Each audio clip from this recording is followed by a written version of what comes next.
In today's episode, shipping without being handled. Sure. No one is above the rules, and I mean no one call me if he pulls rank. Garbage bin quarterly sticker 3 days over? Enjoy next week. So let's get started. Shipping without being handled. Sure. This story is from close to 20 years ago, but it stuck with me from how bizarre it was at the time. It was the early 2000s. I worked in a very small company, 3 employees including the owner, that operated entirely online. We created custom graphic items for personal and professional use based on designs provided to us by the customer, similar to laser-cut stickers. Most of our orders were submitted online through a website, but we also took orders over the phone. We often had crafters who would order from us who would incorporate our product into their crafts to then be sold at craft fairs or in craft shops. For example, they'd buy sheets of the alphabet in different fonts to customize plaques and the like. This story involves one such customer who placed her order over the phone. This was 20 years ago, so I've paraphrased the conversation for the most part since I can't remember specifics, but it was pretty close. I was the customer service associate, so I took all the orders. I picked up the phone with my usual cheery, "Thank you for calling, company, this is OP, how may I help you?" Immediately, without a hello or anything, she launches into her order. "I want 6 alphabet in, font A, at size 1, 2, 3, 4. 7 alphabet in, font B, at size 1, 2, 3, 4, 5, and 6. 7 alphabet in, font Q, at size 4, 5, 6, 7. Again, not the actual order, but an approximation of how rapid fire she was ordering. She went on, in the fastest voice imaginable. I couldn't get a word in edgewise to ask her to wait so I could grab a sheet of paper to actually write down what the heck she was ordering. I was trying desperately to keep track of what she was saying while searching for a working pen and a notepad. She had a voice like a rusty lemon, if that makes sense.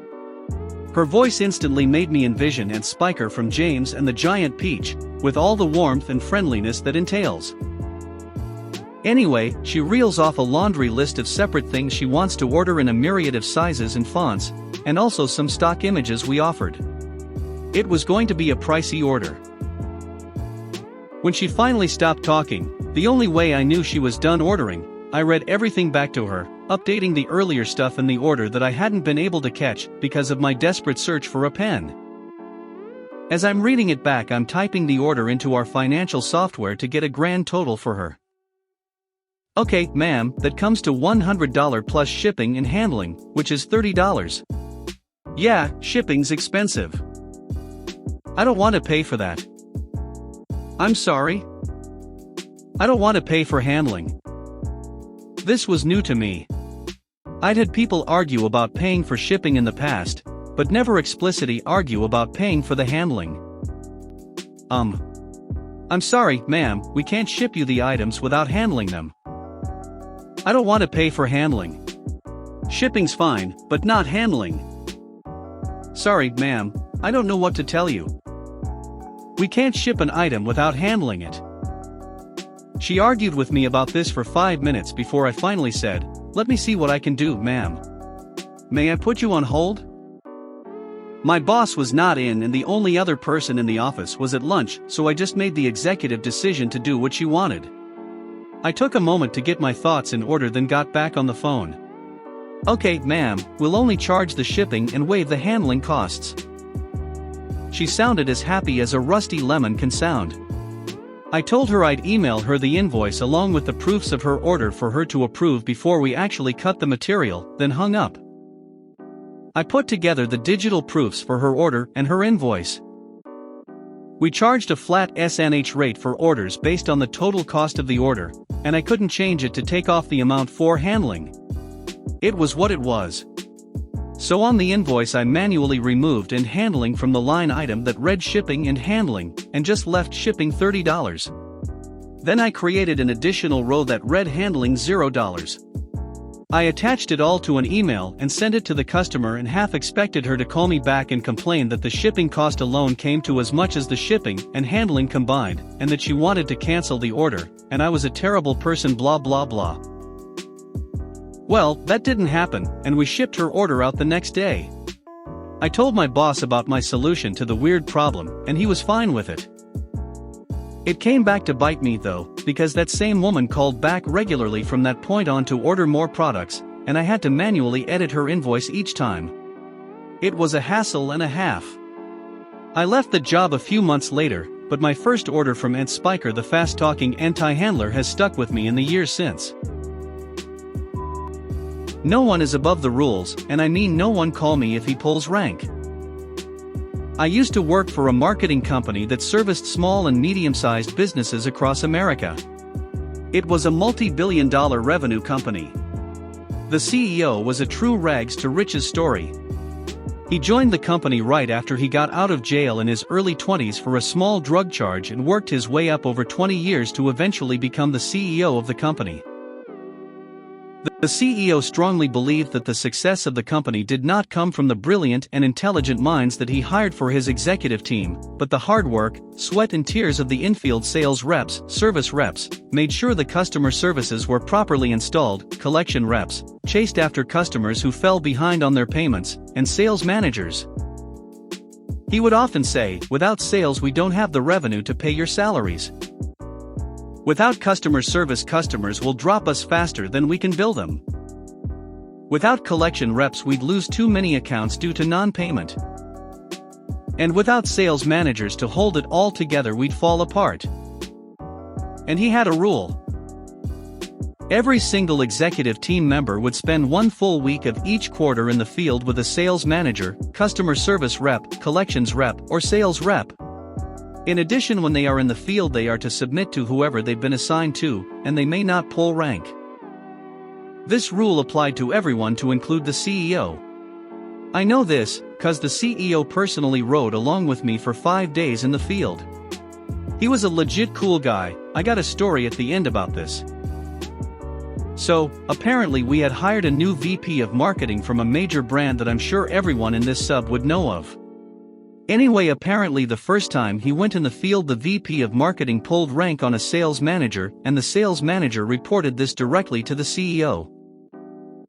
A new quarter went by, and I got an email stating that the VP of marketing will be joining me in the field on such and such week.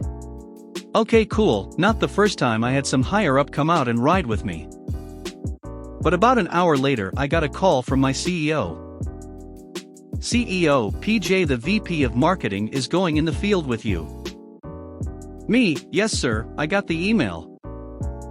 "CEO, PJ, I picked you cause when I was in the field with you, you seemed like the kinda guy that wouldn't be bullied or let someone run all over you." Me, "Okay, well thank you." "CEO, this VP is new to the company, and the last time he went in the field he pulled rank. I've told him not to pull rank again, and if he does I want you to call me as soon as you can." "PJ, I understand." "CEO, thank you." The VP meets me up. Honestly, for the first 2 days everything was fine. However, on the third day I was meeting with an existing client. This client was a difficult to please customer. He would always say we weren't worth the money, but I knew we were cause I could see his results, and over the years this client's business had grown a lot. Said client would beat us up over pricing. I'd stand firm, give him a 3% price increase, and offer him upgrades on top. He'd haggle me down to a 1.5% price increase, and we'd sign the contract. Now I told the VP what would happen, that it would be a long sales call, and a difficult high-tense one. But to let me handle it, I've dealt with the client quite a bit, and was well prepared. Now this meeting with the client lasted 2.5 hours, but I'll get to the point. The client wanted a discount and was threatening to go to our competitor. He wouldn't.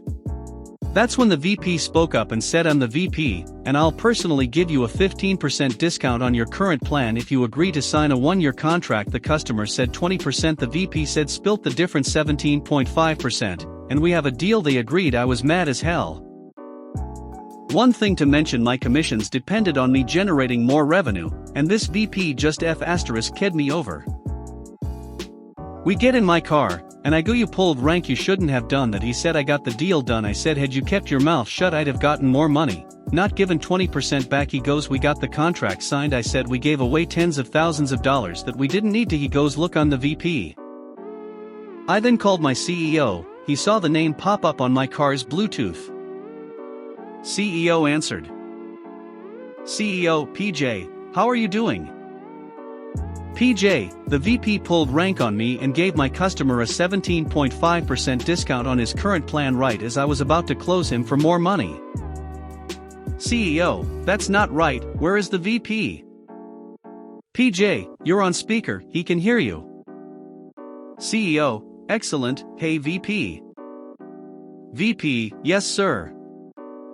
CEO, "Tell me what happened." VP told his side of the story, which he admitted the truth, but also admitted to pulling rank and giving the customer a discount. CEO, "Okay, thanks for your honesty. You're fired." VP, "Excuse me?"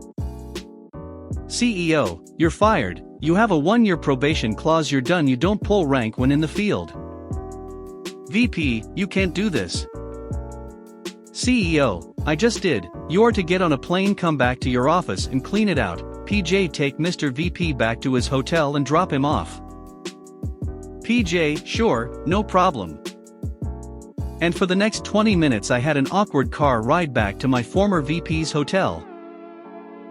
Later in a all-hands-on meeting, the CEO made sure to talk about how if an executive is in the field and pulls rank, it's a fireable offense for the executive, and he wants all the sales reps, sales managers, customer service reps, and collection reps to know that. Side story on this CEO. The company had a data plan which gave us 4G on our iPads, phones, and laptops. Well, the company changed the service plan, and our data plan went down to only our phones, and we had to hotspot off that. They said this move would save us $80,000 a month. We had like 4,000 employees in the field. Well, 2 months later we had a conference. We had 3 conferences a year, and after the conference, everyone went to the hotel bar. That's when I approached my CEO with another sales rep and talked to him about how much of a pita it was to hotspot all our devices, and how much it drained our phone batteries and blah blah, and that I get it saves money, but it also costs periodicity. The CEO nodded and said, "Tell you what, in 2 weeks the CIO is supposed to go in the field. I'll have him to go in the field with you, and if he agrees that it's costing our reps productivity and causing too many workflow issues, I'll bring back 4G data to all devices." The CIO was there and said, "CIO, you're going to XYZ area, and you will be riding with PJ. Pay attention to how he uses his 4G data, and if you think we should go back to the old plan where all devices had 4G. The CIO went into the field with me.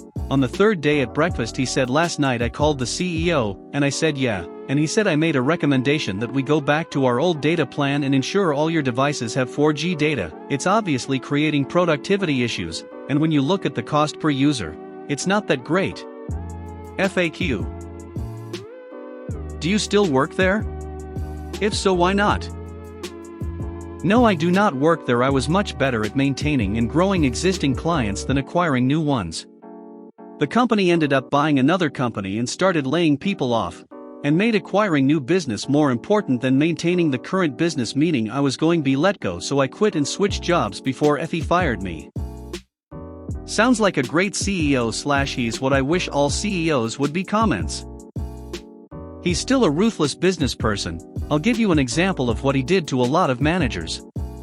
When he bought out his competitor, he had a lot of redundancy and a lot of managers on rock-solid employment contracts which he couldn't just lay off, so he took the managers with those contracts and turned them into phone reps. Imagine being a sales manager or even a VP and getting a call and being told you are no longer a manager or a VP and you're demoted, not even an outside sales rep, but an inside phone rep.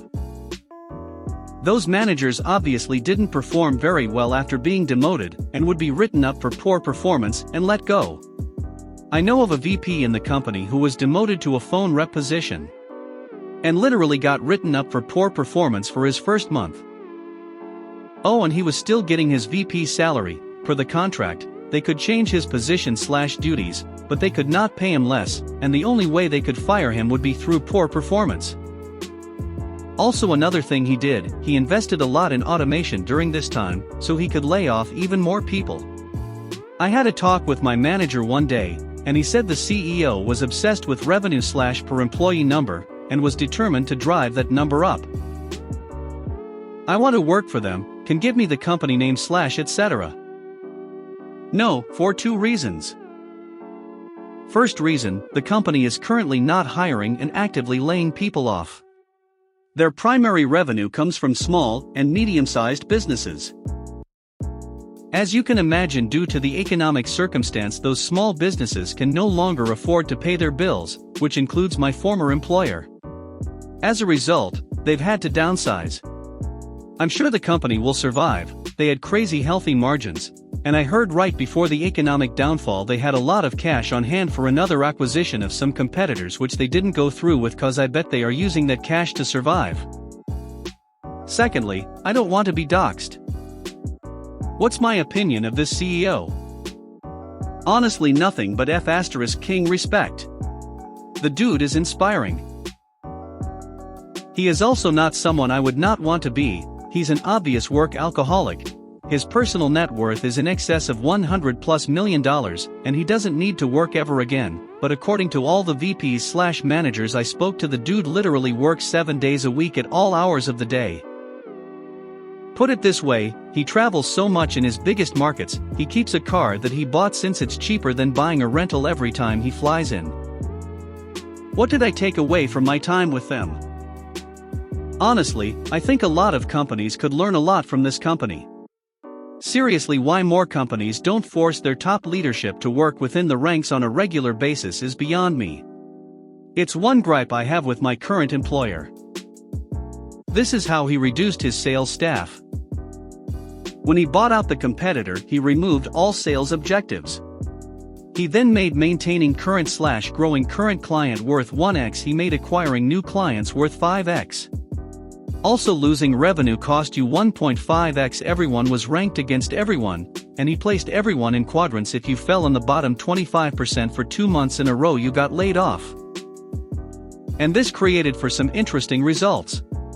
Example, I had a family emergency. I took off for 1 week. For that 1 week I did $0 in business. However, because people who were ranked above me lost revenue, I rose in ranking. And the first week I came back, I closed on a new business, increased revenue, and fell in rank, because others around me did more.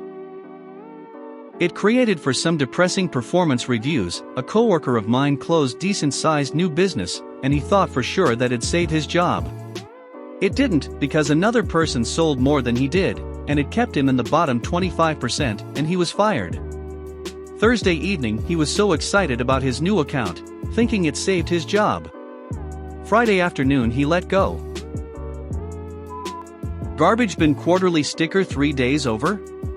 Enjoy next week. So, some background. I live in a small town upstate New York, cold, with paid garbage pickup. We pay quarterly for 3 months at $80 for weekly pickup of the 65-gal bin. The 65-gal bin holds roughly 3 full kitchen garbage bags. We also get, free, another same-size bin for single-stream recycling. They use a truck that grabs the bin, dumps it, and moves on. Our sticker is just over, January, and my pickup on February 3rd. We've been living here 5 years now and never an issue with a few days over until now. I noticed they didn't take our bin, sticker over 3 days, and moved on. Annoyed because many people use their single-stream recycling container for garbage, and they picked that up no problem. Understanding this was my fault, but hoping to cut some slack for not being a jerk and using my other bin. So to next week. For our town, if you have more garage than the bin can hold, you can buy a 13-gal sticker for $2, 1 kitchen bag, or 33-gal for $3, holds 2 kitchen bags. Obviously $3 is the best choice, as I have now a lot of garbage, but the point is to be maliciously compliant. So I buy 15 $2 stickers. Next week garbage. I still haven't gotten my bin sticker. Just so busy, so I guess I'll leave that by the house. Oh. And no recycling this week, so I guess that'll be left at the house as well. I load 15 garbage bag with a sticker for each and place them at the end of the driveway. Normally with extra garbage they empty the bins first, and use those bins for the other garbage to go into truck, but without the bins there, they need to get out of the truck to toss every single bag one by one in 10°C weather. This is a top-loaded garbage truck, not back-loaded, so each bag will need to be thrown up and in by about 8 feet. So the days comes and I can tell how utter pissed off he is. Pulls up truck and doesn't get out for a few minutes. I see him take out his phone, and not angry, but visible upset talking to someone. He then gets out and spends about 10 minutes trying to get these bags over 8 feet toss one by one and failing on many. He throws his arms upon a WTF motion directed at no one as his frustration builds. In the end he got them all, yay, and red-faced pissed got back into the truck and almost peeled away. Fuck you, buddy. The only place to buy the bin stickers is Town Hall, which is open 10 to 2 Monday to Friday. You didn't let me go over a few days in the middle of winter and a pandemic?